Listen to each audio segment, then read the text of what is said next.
প্রিয় দর্শক, আজকে ভিডিও থেকে জানাবো যে কিভাবে আপনার ফোন থেকে call history, SMS, wifi password থেকে শুরু করে আপনার ফোনে যত ধরনের ডাটা রয়েছে সকল ডাটা আপনি আপনার গুগল ড্রাইভে বা একটি জিমেইলে ব্যাকআপ নেবেন। তো এটি কিভাবে কি করবেন সম্পূর্ণ প্রসেসটি আজকে ভিডিও থেকে জানতে পারবেন।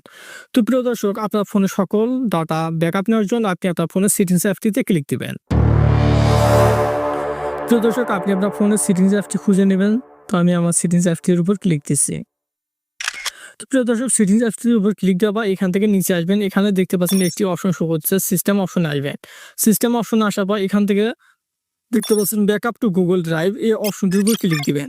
আপনি যদি আপনার ফোনটি যদি অন্য কোনো মডেলের হয়ে থাকে, অন্য কোনো ব্র্যান্ডের হয়ে থাকে, সেক্ষেত্রে আপনি যদি এভাবে সার্চ না করে পান, সেক্ষেত্রে আপনি সার্চ করবেন। এভাবে যদি খুঁজে না পান, সেক্ষেত্রে আপনি সার্চ করবেন যে ব্যাকআপ। তো প্রিয় দর্শক, এখানে ব্যাকআপ লেখার সাথে সাথে এখানে ব্যাকআপ সার্চ করলেও এখান থেকে আপনি খুঁজে পাবেন।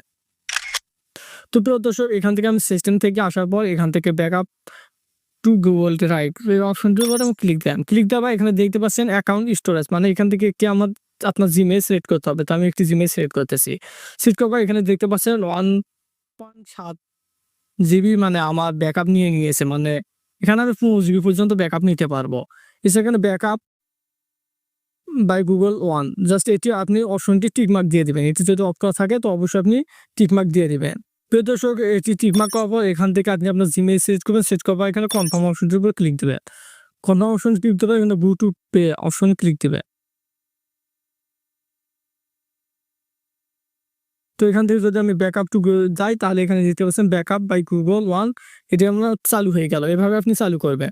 তো প্রত্যেক এটি চালু করার পর এখান থেকে আপনি কি ব্যাকআপ এখান থেকে নিতে পারবেন, যেমন অ্যাপস নিতে পারবেন, ফটো ভিডিও নিতে পারবেন, এসএমএস, এমএমএস মেসেজ নিতে পারবেন, কল হিস্টোরি নিতে পারবেন, ডিভাইস সেটিংস নিতে পারবেন, গুগল অ্যাকাউন্ট ডাটা নিতে পারবেন। এটি আপনাকে কি করতে হবে, আপনি যদি অ্যাডভান্স সেটিংস একটি রয়েছে ব্যাকআপ, মানে শুধুমাত্র মোবাইল ডাটা ব্যবহার না করে আপনি ওয়াইফাই দিয়ে ব্যাকআপ নিতে পারবেন। তার জন্য এখান থেকে আপনি ওয়াইফাই ব্যবহার না করে মোবাইল ডাটা ব্যবহার করে নিতে পারবেন। তার জন্য এটি অন করে দিবেন। মানে আপনি যদি চান যে না, আপনি আপনার মোবাইল ডাটা ব্যবহার করে ব্যাকআপ নেবেন, তখন এই অপশনটি চালু করবেন। আর এখন আমার যেটি রয়েছে এটি শুধুমাত্র ওয়াইফাই দিয়ে আমার ব্যাকআপ নেবে। তো আমি এটা চালু করতেছি না, আমি চাচ্ছি যে ওয়াইফাই দিয়ে ব্যাকআপ করব। তো মোবাইল দিয়ে চালু করলে তখন এই মোবাইল ডাটা দিয়ে যদি ব্যাকআপ নিতে চান তখন এটি চালু করতে হবে। আর যদি ওয়াইফাই দিয়ে ব্যাকআপ নিতে চান সেক্ষেত্রে আপনাকে চালু না করলেও হবে। তো এবার তো এখানে সবকিছু করবা, এখানে ব্যাকআপ আপ নাও এই অপশনটির উপর ক্লিক দিয়ে এখানে ব্যাকআপ আপ নাও অপশনে ক্লিক দিবে। অবশ্যই মনে রাখতে হবে আপনার ফোনে যেন চার্জ থাকে, প্রায় 80 থেকে 100% যেন চার্জ থাকে। এবং আপনি কি করবেন, এখান থেকে ধৈর্য সহকারে আপনি ওয়াইফাই কানেক্ট করে আপনি সুন্দরভাবে ব্যাকআপ নিয়ে নেবেন। তো প্রিয় দর্শক, এই প্রসেসগুলো ফলো করে খুব সহজে আপনার ফোন থেকে সমস্ত ডাটা ইনফরমেশন আপনি ব্যাকআপ নিতে পারবেন। প্রিয় দর্শক, এই ছিল আজকের ভিডিওটি সম্পূর্ণ দেখার জন্য অসংখ্য ধন্যবাদ।